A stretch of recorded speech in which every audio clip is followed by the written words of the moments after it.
তৃণমূল নেতার খুনের ঘটনার 3 দিনের মাথায় প্রথম গ্রেফতার অভিযুক্ত। আর যাকে গ্রেফতার করা হয়েছে তিনি নাকি তৃণমূল কর্মী।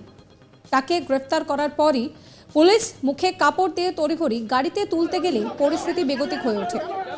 একজন অপরাধীকে কেন পুলিশ আড়াল করার চেষ্টা করছে? তাহলে কি এর নেপথ্যে কোনো বড় উদ্দেশ্য রয়েছে? তা নিয়ে প্রশ্ন উঠেছে। শোনা যাচ্ছে যে পুরনো শত্রুতার জেরেই খুন হয়েছে, প্রাথমিক তদন্তে সেটাই উঠে এসেছে। উত্তর দিনাজপুরের ইসলামপুরের তৃণমূল নেতা খুনের ঘটনায় 3 দিনের মাথায় প্রথম অভিযুক্ত গ্রেফতার। ইসলামপুরের তৃণমূল নেতা খুনে তৃণমূল কর্মী গ্রেফতার। মিডিয়ার কাছে অভিযুক্তর মুখ খোলা আটকাতে মরিয়া হতে দেখা যায় পুলিশকে। কেন মিডিয়ার কাছ থেকে ধৃতকে আড়ালের মরিয়া চেষ্টা পুলিশের? গভীর রাতে ধাবায় কেন পঞ্চায়েত সদস্যের টেন্ডার নিয়ে বৈঠক? জাতীয় সড়কের ধারে দুষ্কৃতীদের গুলিতে ঝাঁঝরা পঞ্চায়েত সদস্যের স্বামী। নেপথ্যে কি ঠিকাদারি লেনদেন সংক্রান্ত বিবাদ? এই সমস্ত প্রশ্নই কিন্তু উঠে আসছে। নিহত বাপি রায়ের স্ত্রী লিপি বিশ্বাস রায়ের অভিযোগের ভিত্তিতে অভিযুক্ত অনিকেত সরকারকে গ্রেফতার করেছে পুলিশ। জানা গিয়েছে অভিযুক্তর বাড়ি দার্জিলিং জেলার ফাঁসিদেওয়া ব্লকের বিধাননগর এলাকায়। মঙ্গলবার বিধাননগর থেকে অভিযুক্ত অনিকেত সরকারকে গ্রেফতার করেছে পুলিশ। অভিযুক্তের বিরুদ্ধে খুনের মামলায় একাধিক জামিন অযোগ্য ধারায় মামলা রুজু করা হয়েছে। 14 দিনের পুলিশি হেফাজতে চাইলে অভিযুক্তকে 10 দিনের পুলিশি হেফাজতের নির্দেশ দেয় ইসলামপুর মহকুমা আদালত। জানা গিয়েছে অভিযুক্তের সঙ্গে বাপি রায়ের দীর্ঘদিনেরই ব্যবসায়িক সম্পর্ক ছিল এবং ব্যবসায়িক টাকা পয়সা লেনদেন ছিল বলেই জানিয়েছেন সরকারি আইনজীবী সঞ্জয় ভাওয়াল।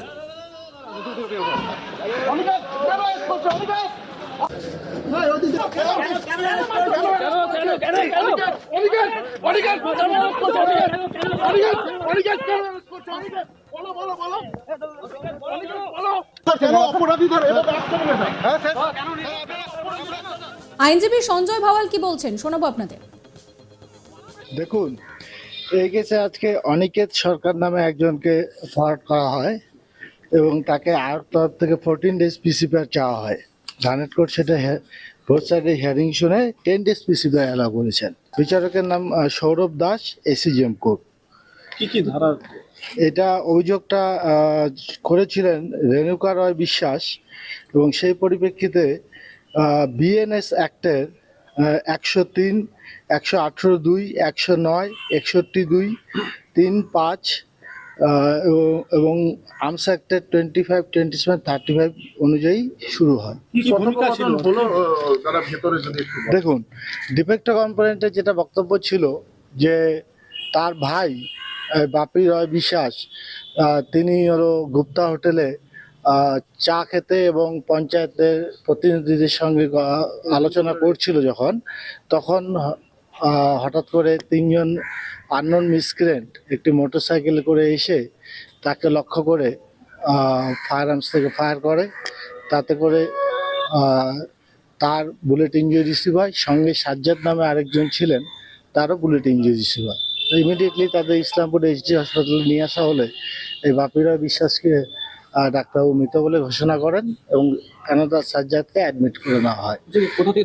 এবার ডিউরিং ইনভেস্টিগেশনে এই কেসে আজকে যাকে ফরওয়ার্ড করা হয়েছে অনিকেত সরকার, এর সঙ্গে যেটা উঠে এসছে যে এর সঙ্গে একটা ব্যবসায়িক টাকা পয়সা লেনদেন নিয়ে একটা পূর্ব শত্রুতা ছিল এবং সেই মর্মে যে মারা গেছে মৃতের ওয়াইফও একটা রিটেন ইনফরমেশন দিয়েছে আরও কাছে।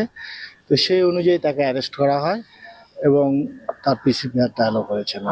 জানা ছিল যে এই যে টাকার গন্ডগোলটা অ্যামাউন্ট কি উঠে এসছে না, এখনো সেটা তদন্ত সাপেক্ষ চলছে, ইনিশিয়াল স্টেজে রয়েছে।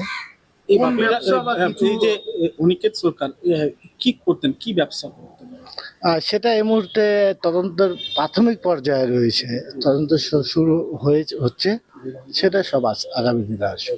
এই বাপি সরকারের যে মৃত্যু হয়েছে, এই অনিকেত সরকারের মানে কি পার্টনারশিপ ব্যবসা? সেটা আমি বলতে পারবো না, কারণ সেটা তো ওদের বিজনেসের মধ্যে একটা সম্পর্ক ছিল, ঠিক আছে। যেটা হচ্ছে ডিউরিং ইনভেস্টিগেশনে এটা উঠে এসছে যে সিন্স লং, অনেক দিন ধরেই এই অনিকেত সরকার এবং তার অ্যাসোসিয়েটদের সঙ্গে একটা এনিমিটি সম্পর্ক তৈরি হয়েছিল এই মৃতের, over the issue of monetary transaction of business. এটুকুই এই মুহূর্তে আমি বলতে পারি। 3 জন যে শুটার ছিল তাদের মধ্যে কি একজন অনিকেত না সাসপেক্ট হিসেবে ধরা?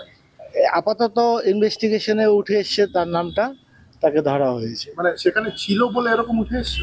আপাতত তদন্ত চলছে, তাহলে কি আরও আজকে তার পিসি প্যাডটা করেছে যে কারণে যে prolong interrogation, recovery of use fire arms এবং তার সঙ্গে কারা অ্যাসোসিয়েটরা যুক্ত ছিল তাদের অ্যারেস্ট করবে। বন্দুক পাওয়া গেছে এর কাছ থেকে কোনো বন্দুক? না, আপাতত কিছু মানে এগুলো রিকভারি করবার জন্যই পিসিটা নেওয়া হলো। এবং শেষ প্রশ্ন, যে এই যে অনেকের এই কি ঘটনার মাস্টার মাইন্ড? তদন্ত একেবারে প্রাথমিক পর্যায়ে আপাতত যা তদন্ত উঠে এসছে সেটাই আমি আপনাদের কাছে তুলে ধরবো। উনি কি টিএমসি পার্টি করেন? সেটা আমি বলতে পারবো না। কোথা থেকে গ্রেপ্তার করা হয়েছে? গ্রেপ্তার করা হয়েছে, আসামির বাড়ি হলো বিধাননগর এবং তাকে বিধাননগর থেকে অ্যারেস্ট করা। এই নিয়ে আমার কালিক তন্ময় চক্রবর্তীর একটি রিপোর্ট দেখাবো। উত্তর দিনাজপুর জেলার ইসলামপুরের শ্রীকৃষ্ণপুরে সম্প্রতি বাপি রায় অর্থাৎ তৃণমূল নেতা বাপি রায় যে খুনের মামলায় সেটা কিন্তু রহস্যের জাল কিন্তু ক্রমশ ঘনীভূত হতে শুরু করেছে। গত আমরা দেখলাম যে একজনকে এই বিষয়ে কিন্তু গ্রেপ্তার করা হয়েছে, তার নাম অনিকেত সরকার। তাকে বিধাননগর থেকে কিন্তু গ্রেপ্তার করা হয়।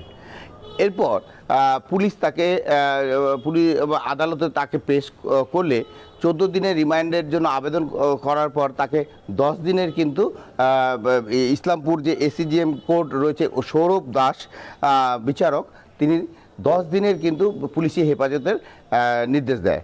এবার প্রশ্ন হচ্ছে যে তার কাছে কি ধরনের ইন্টারোগেশন করা হচ্ছে, এই ব্যাপারে প্রশ্ন করলে যে সরকারি আইনজীবী তিনি বলেন যে সঞ্জয় ভাওয়াল তিনি বলেন যে তাকে ইন্টারোগেশন করা হচ্ছে, প্রাথমিক তদন্ত এখন রয়েছে। তিনি তার সাথে পুরো তার বন্ধু ছিল এই অনিকেত সরকার, অর্থাৎ বাপ্পি রায়ের বন্ধু ছিল অনিকেত সরকার।